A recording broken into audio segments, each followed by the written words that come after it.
क्या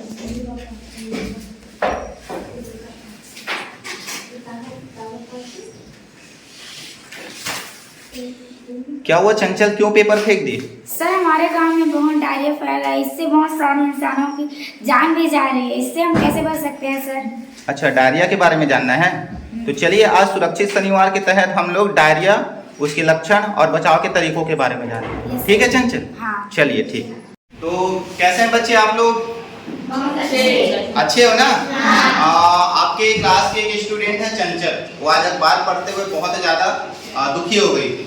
अखबार में एक न्यूज छपी हुई थी कि उसके गांव में और आसपास के गांव में बहुत ज्यादा डायरिया फैला हुआ है। ठीक है, आप सबको पता है कि हर शनिवार को हम सुरक्षित शनिवार के तहत किसी न किसी आपदा के बारे में चर्चा करते हैं, बात करते हैं और उससे बचाव के तरीकों को हम जानते हैं। ठीक है, तो आज का हमारा विषय क्या है? डायरिया, लक्षण और बचाव। सबसे पहले तो मैं बता दूं आप लोगों को कि ये डायरिया होता क्या चीज है। डायरिया जो है एक महामारी, ठीक है, जब बहुत पहले की बात है, डायरिया जब किसी गांव में फैलता था तो जितने भी गांव वाले होते थे, खासतौर पे बच्चे, उन बच्चों की मौत हो जाती थी। उल्टी और दस्त की वजह से हमारे शरीर में जो पानी है, वो पानी क्या है, हमारे शरीर से निकल जाता है। ठीक है, हमारे शरीर से जब पूरी तरह से पानी निकल जाता है तो हमारा शरीर जो है वो डिहाइड्रेट हो जाता है। डिहाइड्रेट का मतलब होता है कि हमारे शरीर में बिल्कुल भी पानी नहीं होती। और बच्चे जो है और कभी कभार तो बड़े भी क्या होते हैं, जब हमारे शरीर में पानी नहीं होता तो इतना ज्यादा वो कमजोर हो जाते हैं कि वो ठीक से खड़े भी नहीं हो पाते। और जब अगर उनको सही ढंग से और सही तरीके से और एक निश्चित समय में अगर उनको इलाज ना मिले तो उन लोगों की मौत भी हो जाती है। ठीक है, तो डायरिया क्या है समझ में आ गया आप लोगों को? डायरिया के लक्षण क्या है? अच्छा, बहुत अच्छा सवाल बेटा, बैठ जाइए।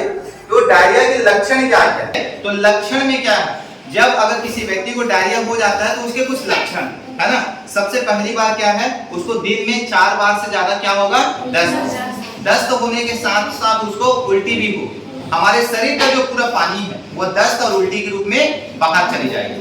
इसके बाद अगर हम देखते हैं तो पेट में ऐंठन समझते हो ना, मरोड़ आते हैं थोड़े से, है ना, वो आपको देखने को मिलेगा। इसके अलावा दिन में आप 4 बार से अधिक उस व्यक्ति को जो है दस्त होगी, शौच होगी, शरीर में एकदम कमजोरी सी आ जाए, शरीर में कुछ करने का मन ही नहीं होगा, आप एक जगह बस लेटे रहोगे। ठीक है, और वो बच्चा जो है या कोई व्यक्ति जो है उसको कुछ भी करने का मन नहीं करेगा। शरीर का वजन एकदम तेजी से घटना शुरू हो जाएगा, क्योंकि हमारे शरीर के अंदर का जो पानी है वो पूरी तरह से शौच और उल्टी के माध्यम से क्या होते जा रहा है, कम होते जा रहा है। ठीक है, मुंह बार बार सूखा, एकदम अंदर से सूखा लगेगा, आपकी जुबान, आपके जो अंदर के होंठ है और जो आपका गाल है और आपके मुंह का जो अंदर का भाग जो है वो सूखने लगेगा। ठीक है, इसके अलावा पेशाब आपको बहुत कम मात्रा में होगी या पेशाब एकदम गाढ़े रंग का होगा, ये लक्षण हो गया। ठीक है, अब अगर हम देखते हैं, जैसे कि इस बच्चे ने सवाल पूछा था, गायत्री ने पूछा था कि हमें कौन कौन सी सावधानी बरतनी चाहिए अगर किसी बच्चे को, किसी व्यक्ति को डायरिया हो गया। ठीक है, तो उसको बार बार पीने को दो, ये एक मंत्र है, बार बार उसको पीने को दो।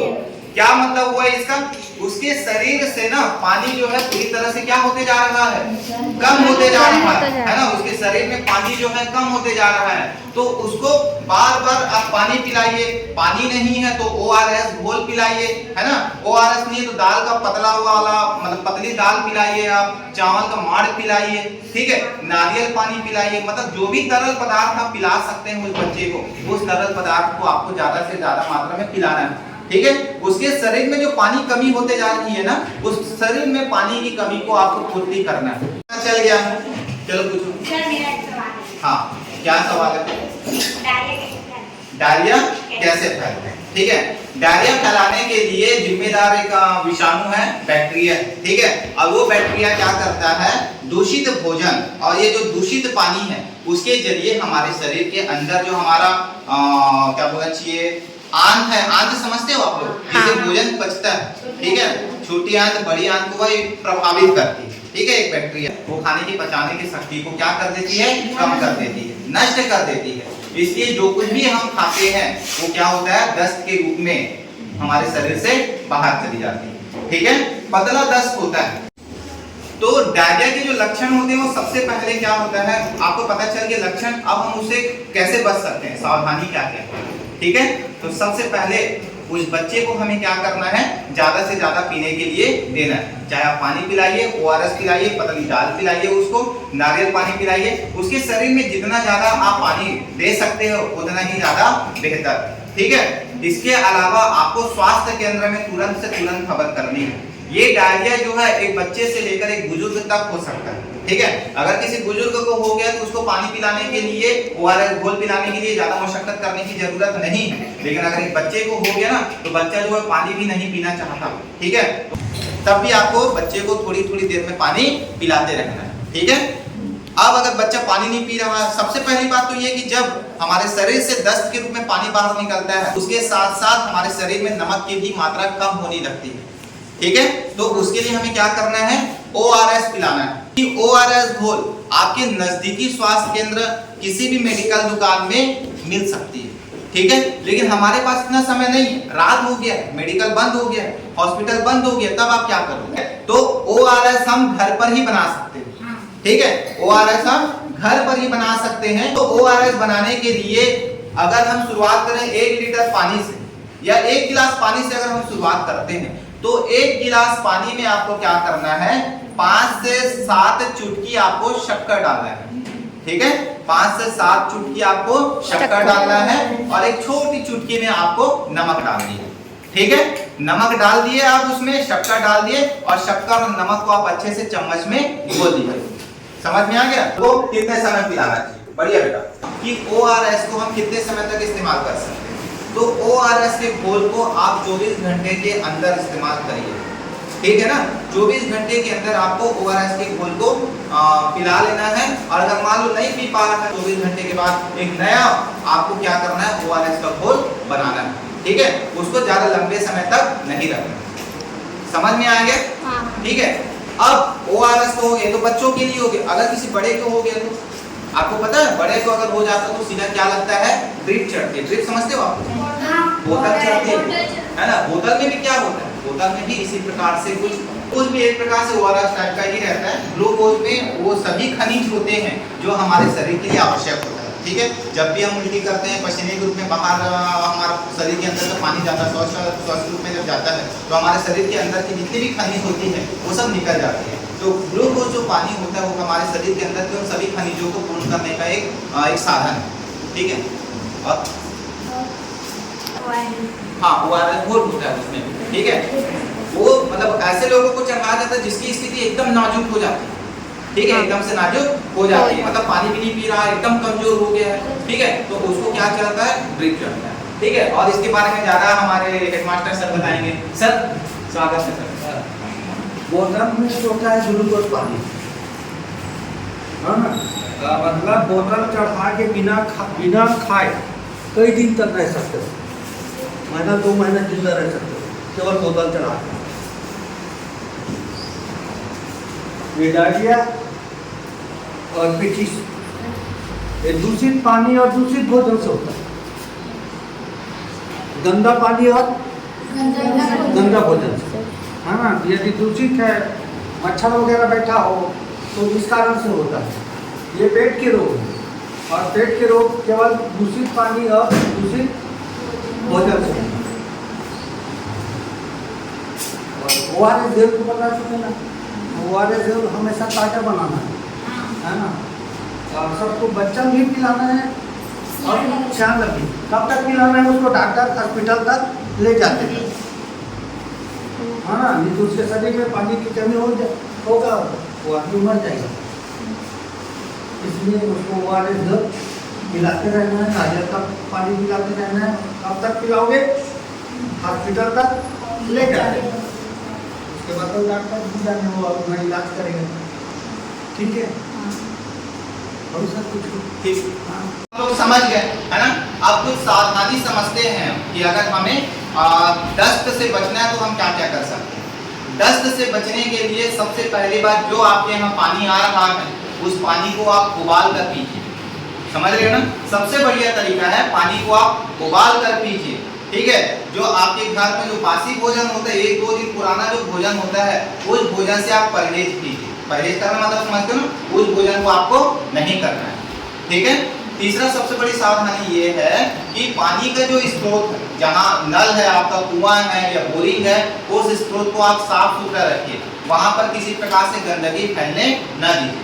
अगर आपके यहाँ नल कनेक्शन आया हुआ है तो देखिए वो नल कनेक्शन के जो पाइप है वो किसी नाली से होकर तो नहीं गुजरा हुआ है, क्योंकि इससे न केवल डायरिया होता है बल्कि पीलिया भी होता है। पीलिया भी संक्रामक रोग, ठीक है। ये सावधानी आपको रखनी है, ठीक है। इसके अलावा मैंने जैसे बताया, अगर आपके गांव में आसपास अगर किसी को दस्त हो रहा है, डायरिया हो रहा है, तो आपको भी सावधान हो जाना है, ठीक है। चलिए ठीक है, फिर आपका कोई सवाल है क्या डायरिया से संबंधित? नहीं। तो चलो मैं पूछूं कुछ सवाल। डायरिया के लक्षण क्या क्या है, कौन बताएगा? सबके सब, चलो आप बताइए। पेट में ऐंठन व पतले दस्त होना। हाँ। और दिन में 4 बार से अधिक 4 बार से अधिक दस्त होना। हाँ। शरीर में कमजोरी होना। शरीर का वजन कम हो जाना। हाँ। मुंह में बार बार प्यास लगना। हाँ। पेशाब का कम होना। ठीक है, और वजन तेजी से घटना। चलिए बहुत बढ़िया, बहुत बढ़िया। अगर ठीक है बेटा, बढ़िया। आप मेरा दूसरा सवाल, अगर किसी बच्चे को दस्त हो जाता कैसे करोगे, कौन बताएगा? सबके सब, चलो देखिए आप बताओ। अगर किसी बच्चे को दस्त हो तो उसे हॉस्पिटल तक जाने के लिए और इसको दाल का पानी या नारियल पानी से पिलाना चाहिए, क्योंकि शरीर के अंदर में पानी की कमी हो जाने पर अगर उसे पानी अधिक मात्रा में पानी नहीं मिलेगा तो वो उसका तुरंत मृत्यु हो जाएगा। गुड, बढ़िया, ताली बजाइए। ये जो डायरिया है, डायरिया अगला सवाल है ना, अगला सवाल आपको बताना। डायरिया जो है वो हमारे शरीर के कौन से हिस्से को प्रभावित करता है? डायरिया के जो बैक्टीरिया है वो हमारे शरीर के कौन से हिस्से को प्रभावित करता है? गायत्री, सब कोई खाते चलो आंत है ना, छोटी आंत है ना, छोटी आंत और बड़ी आंत में हमारा पाचन होता है, तो बैक्टीरिया जो है उसी को प्रभावित करता है, ठीक है, बढ़िया। अगला सवाल, अगर आपको पता चले कि किसी बच्चे को दस्त हो रहा है, लगातार दस्त हो रहा है, तब आप क्या करोगे? कौन बताएगा? अगर कि आपको पता चल जाए किसी बच्चे को दस्त हो रहा है, आपके आसपास में किसी बच्चे को दस्त हो रहा है, डायरिया के लक्षण दिखाई दे रहे हैं, तब आप क्या करोगे? उससे बार-बार ORS घोल पिलाएंगे। बार उसको क्या करोगे? ORS घोल पिलाना चाहिए। ठीक है, अगला सवाल, हम घर पर ORS कैसे बना सकते हैं? 1 लीटर पानी में 4-5 चम्मच शक्कर हाँ। और आधे से अधिक चम्मच नमक हाँ। तो वो बन जाए। ठीक है, एक चीज और जोड़ना चाहूंगा, जो पानी होगा उसको हमें सबसे पहले क्या करना है? उबालना है ना, उबालने के बाद उसको बनाना है, ठीक है, गुड। एक लास्ट सवाल, अगर किसी के घर में डायरिया हो जाए तो क्या वो एक आदमी से दूसरे आदमी को फैल सकता है? फैलेगा या नहीं फैलेगा? फैलेगा। फैलेगा बेटा, है ना, फैलेगा, क्योंकि जब वो बच्चा जो है वह दस्त करेगा, ठीक है, तो दस्त करने से वो क्या होगा, दस्त के रूप में जो बाहर वो पानी के रूप में धुल रहा है या कुछ हो रहा है, तो जो बैक्टीरिया होगी, विषाणु जो होगी, वह किसी पानी के स्रोत में पहुंचेगी। पानी का स्रोत मतलब हो सकता है हैंडपंप के आसपास, कुआं के आसपास या किसी नल के आसपास, ठीक है। और वो जब पानी, जो बैक्टीरिया पानी में मिल जाए तो उसी पानी को जब आप ग्रहण करोगे तो वो बैक्टीरिया जो है, वायरस जो है वो आपके शरीर के अंदर चला जाएगा, ठीक है। तो आशा है कि आपको डायरिया के बारे में अच्छा सवाल है नहीं तो बढ़िया है, अच्छा है, आपको डायरिया के बारे में बहुत सारी चीजें जो है समझ में आ गई होगी। आपके गांव के आसपास औरी है, पचपेड़ी है, वहां पर बहुत ज्यादा डायरिया फैला हुआ है, ठीक है, और डायरिया जो है महामारी के रूप में फैलता है, फैलने वाली बीमारी है, इसलिए आपको भी इसके लिए सचेत रहना है, ठीक है। आपको पानी उबाल कर पीना है, दूषित भोजन नहीं करना है। अगर किसी को डायरिया अगर हो जाता है, किसी छोटे बच्चे को हो जाता है, अगर आपको हो जाता है तो ज्यादा से ज्यादा मात्रा में आपको पानी पीना है, ORS का घोल पीना है, पतले दाल पीना है, मतलब जो भी पेय पदार्थ है उस पेय पदार्थ को आपको ज्यादा से ज्यादा मात्रा में ग्रहण करना है, ठीक है। और अगर आपकी स्थिति एकदम ज्यादा कमजोर हो जाती है तो तुरंत आपको नजदीक के स्वास्थ्य केंद्र पर उसको लेकर ठीक है, तो आज का क्लास हम यहीं पर खत्म करें। ठीक है, आपका बहुत बहुत धन्यवाद।